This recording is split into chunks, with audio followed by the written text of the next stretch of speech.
பாம்பே பஜார் தோழர் தோழிகளுக்கு இனிய நல்வாழ்த்துக்கள். இந்த ஜூலை மாதம் 2025 மேஷராசிக்காரர்களுக்கு எந்த மாதிரியான பலன்களை வைத்திருக்க போகுது? ராசிநாதன் பலவீனமான நிலையிலிருந்து அப்படியே வெளியில் வந்து மாதம் முழுக்க ராசிநாதன் கேதுவோடு இணைந்து சூட்சும வலு அப்படின்ற நிலையில் பலமாக வலிமையாக எதனை நடத்திக்கணுமோ எதனை பண்ணிக்கணுமோ எது நமக்கு தேவையான விஷயம் அப்படின்றத அவர் வயதுக்கு ஏற்ற மாதிரியான அமைப்புகளில் கிடைக்க பெற செய்யக்கூடிய ஒரு இனிய மாதமாகவே மேஷராசிக்காரர்களுக்கு இந்த ஜூலை 2025 நிச்சயமாக இருக்கும். இந்த ஜூலை மாதத்தினுடைய இன்னொரு தனி சிறப்பு என்ன அப்படின்னா, மாதம் முழுக்க பாக்கியாதிபதி பாக்கியஸ்தானத்தை வலுத்து பார்க்கக்கூடிய அமைப்பும், கூடுதலாக முயற்சி ஸ்தானத்திலிருந்து முயற்சி ஸ்தானத்தை பழிக்க வைக்கக்கூடிய அமைப்பு. அதாவது நீங்க ஒரு விஷயத்தில் இறங்குறீங்க, அந்த விஷயத்தில் வெற்றி அடையக்கூடிய அமைப்பு. முயற்சி செய்யணும், சந்தர்ப்பம் அமையணும், சந்தர்ப்பம் வாய்ச்சாதானே ஒரு இடத்துல இறங்கி அந்த விஷயத்தை சாதிச்சு காட்ட முடியும். அப்படி உங்களுடைய திறமைகளை நிரூபிக்கக்கூடிய ஒரு இனிய மாதமாகவே இந்த ஜூலை மாதம் அவர் வயதுக்கு ஏற்ற மாதிரி, ஒரு மாணவராக இருந்தீங்கன்னாக்கா படிப்பு சார்ந்த அமைப்புகளில் ஒரு முன்னேற்றம் இருக்கக்கூடிய அமைப்பு, படிப்பில் ஒரு முயற்சிகள் இருந்து அது பலிக்கக்கூடிய அமைப்பு.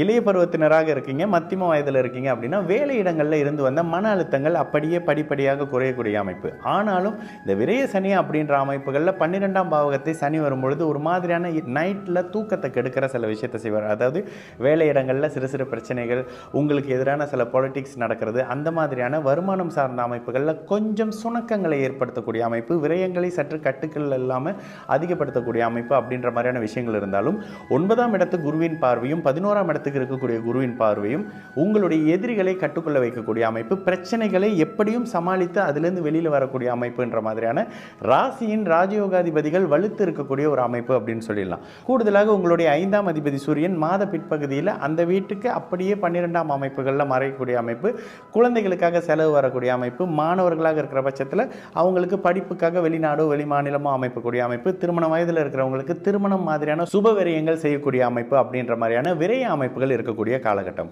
கூடுதலாக இந்த மாதத்தில் இருக்கக்கூடிய ஒரு நல்ல விஷயம் என்னன்னா, உபஜயஸ்தானங்கள் வலுத்திருக்கு. உபஜயஸ்தானங்கள் வலுத்தாலே எப்பொழுதுமே நினைச்ச காரியம் ஒரு மாதிரியான சாதகமாக இருக்கக்கூடிய அமைப்பு.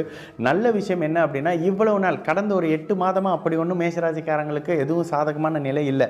12ஆம் பாவகமும் டிஸ்டர்பாக இருந்தது, 8ஆம் பாவகமும் ஒரு மாதிரி டிஸ்டர்பாக இருந்தது. அந்த நிலை அப்படியே மாறக்கூடிய அமைப்பு. கூடுதலாக வீடு வாகன அமைப்புகளில் புதிய கமிட்மெண்ட், புதுசாக ஒரு கடன் வரப்போகுது. அந்த கடனை ஒரு குடும்பஸ்தனாக இருக்கிற பட்சத்தில் அவருக்கு குடும்பம் அமைந்து வீடு வாங்கக்கூடிய ஒரு தேவை வரக்கூடிய அமைப்பு, வருமானம் பொருளாதாரம் உயர்ந்து வாகனம் மாதிரியான அமைப்புகளில் ஒரு இன்வெஸ்ட் பண்ணக்கூடிய அமைப்பு, திருமணம் மாதிரியான சுபகாரியங்களுக்கு தானே நீங்களே கடன் வாங்கக்கூடிய அமைப்பு அப்படின்ற மாதிரியான சுப அமைப்புகள் நிச்சயமாக இந்த மாதத்தில் இருந்தே தீருங்க.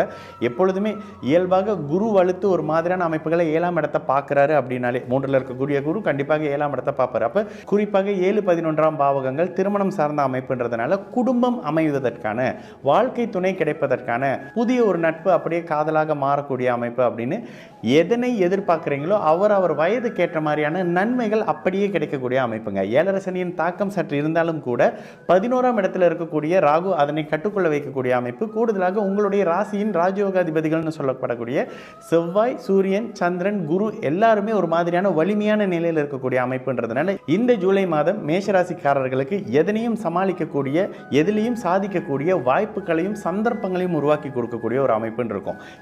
சின்ன ரத்த காயங்கள், விபத்துக்கள் மாதிரியான அமைப்புகள் அங்கங்கே இருந்தாலும் அதுவும் ஒரு கட்டுக்குள்ள இருக்கிற மாதிரியான ஒரு விஷயமா தான் இருக்கும். பெரிய அளவுக்கு சோதனைகள் எதுவும் இல்லாத ஒரு இனிய மாதமாகவே மேஷராசிக்காரர்களுக்கு இந்த ஜூலை 2025 இருக்கும். மாதம் தொடங்கி முதல் ஜூலை 6ஆம் தேதியிலிருந்து 9ஆம் தேதி வரை உங்களுடைய சந்திராஷ்டம நாள் அப்படின்றதுனால அந்த நாட்களில் புதிய ஒரு தொடக்கமோ, ஒரு திருமணத்துக்காக ஒரு சுபகாரியம் பண்ணுறதோ, புதிய வேலை ஒரு அப்ளிகேஷன் பண்ணுறதோன்ற மாதிரியான புதிய தொடக்கத்தையோ புதிய நபர்களையோ போய் பார்க்காம இருக்கிறது இந்த மாதத்தினுடைய சந்திராஷ்டம நாளை தவிர்க்கிறது. சுபகாரியங்கள் செய்யாமல் பிற்பகுதியில் வரக்கூடிய பிரச்சனையை முன்கூட்டியே அணை போட்டு தடுக்கிற மாதிரியான ஒரு விஷயம் அப்படின்றதுனால அந்த குறிப்பிட்ட 3 நாட்களில் புதிய தொடக்கம், புதிய ஆரம்பம், புதிய நபர்களையோ பார்க்கறதுல சற்று கவனமாக இருக்க வேண்டிய ஒரு காலகட்டமாகவே மேஷராசிக்காரர்களுக்கு இந்த ஜூலை 2025 நிச்சயமாக இருக்கும்.